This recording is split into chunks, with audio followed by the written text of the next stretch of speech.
For as long as the scrolls of the historians could account for, man was ruled by gods. The gods of nature, the gods of land, of resource, of weather, and all other dimensions of worldly powers. The humans were enslaved by their faith.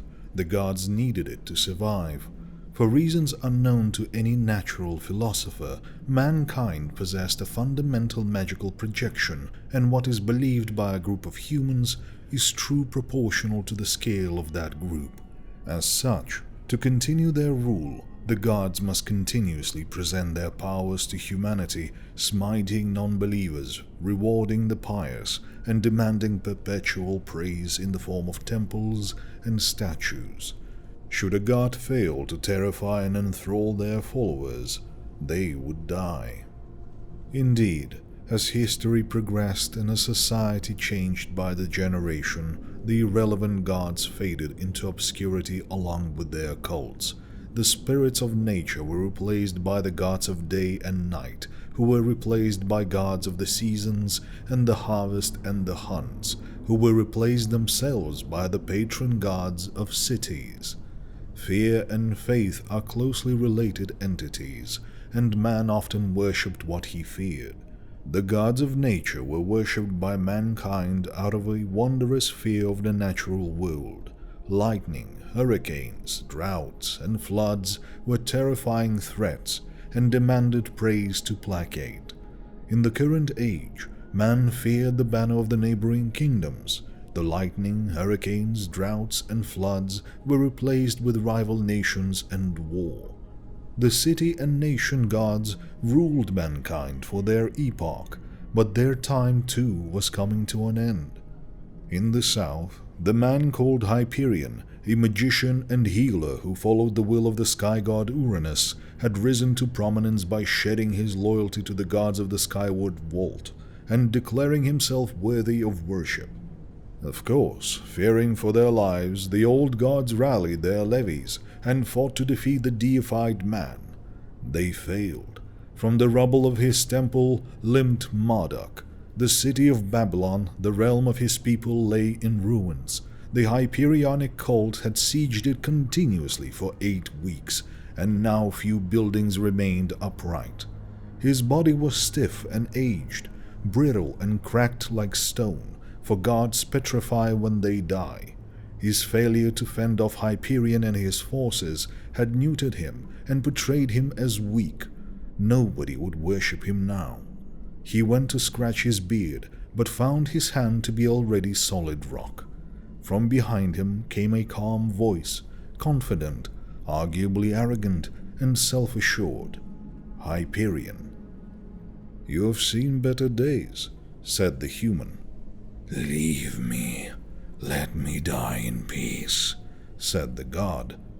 "I wanted to talk to you," the human said. "I thought you said the time for words had passed in one of your sayings." The god's chuckle quickly descended into a fit of raspy coughing. Lacking in strength, he lowered himself onto the steps of his temple. "That, friend, was before I had one." Hyperion joined the dying god on the steps. "To be honest, considering that I was fighting against a people who can call upon the elements, I cannot say that I expected to get this far." Hyperion was radiant. A mop of curled golden hair hung about his porcelain skin. A pair of sapphire blue eyes glowed from beneath his fringe. He wore a toga which did little to hide his muscled body. He would have made a nice statue. The human reached into a bag slung over his shoulder and extracted a meaty leg of sheep. "Barley fattened, just how you want it usually. I killed and skinned it the right way too." "You brought me sacrifice?" "It's tradition to bring gifts to gods when asking for their aid and guidance."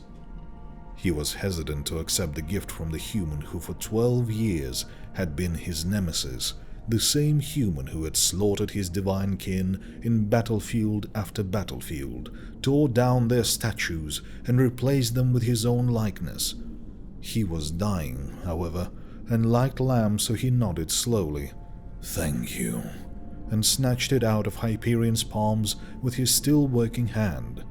Hyperion sat cross-legged, staring up at the stony-faced god whose sneer of cold command had softened with age and defeat. Wrinkles and scars had formed across once faultless skin. No human had watched a god eat before. Most of the time, the gods dined in their sky palaces or mountaintop kingdoms. He was pleased that Marduk could feast one last time at one of his holy sites. What remained of it, anyway? "What do you want, human?"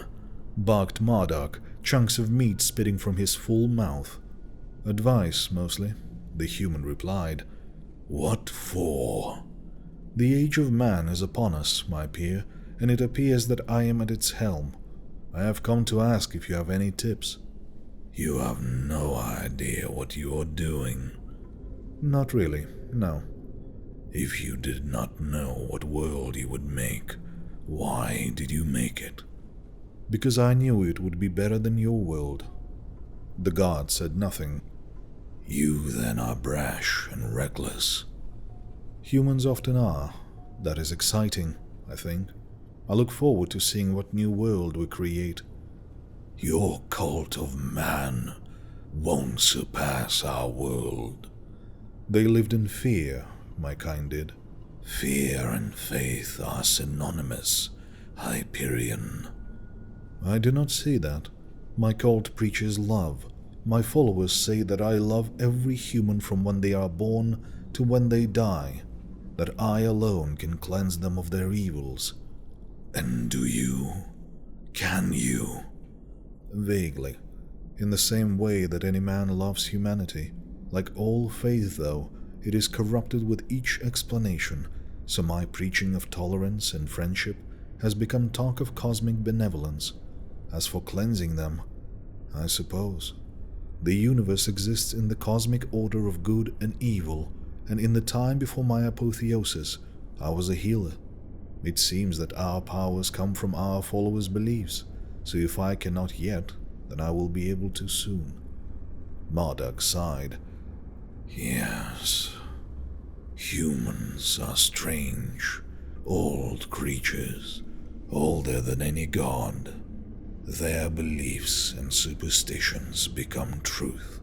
If they believe you can clean their sins, then you can do so." Hyperion nodded. "I'll bear that in mind."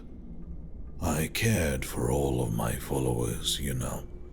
Do not blame me for the cruelty I used to keep them worshipful." "I do not blame you more than I blame a fox for killing chickens." Marduk was too weak to stand. "Help me up, fellow god." Hyperion lifted the god to his feet. He was almost weightless now. "To be a good god is to command worship. It seems that your theocracy and the theocracy of my generation differ greatly. The world you will create is not one that I belong in, and so my guidance is useless to you, I feel." Hyperion nodded slowly. "I see." "We ruled from ignorance. The gods of the gaps, you called us in your sayings." He erupted into another fit of coughing. After regaining his composure, he spoke again. "I advise you to do the same. Let nobody see behind the divine curtain. Let no man know how your prowess works, so that you remain his master." "Yes, I did say that. It seems you are correct. Your advice is contradictory to my intention. Your kind died due to our wars, yes, but you were weakened because even before my ascension, man was learning how to bend nature. We need not pray to harvest gods when we can use fertilizer and plow. I intend to make the divine powers you suggest that I hide into a new science to be used by all." The god went to move his leg, but found that it had solidified. "Leave me, Hyperion." The new god turned and walked away. Marduk called after him. "Will you be good?" "We will be human." The Hyperion faded from view, and so the age of man began.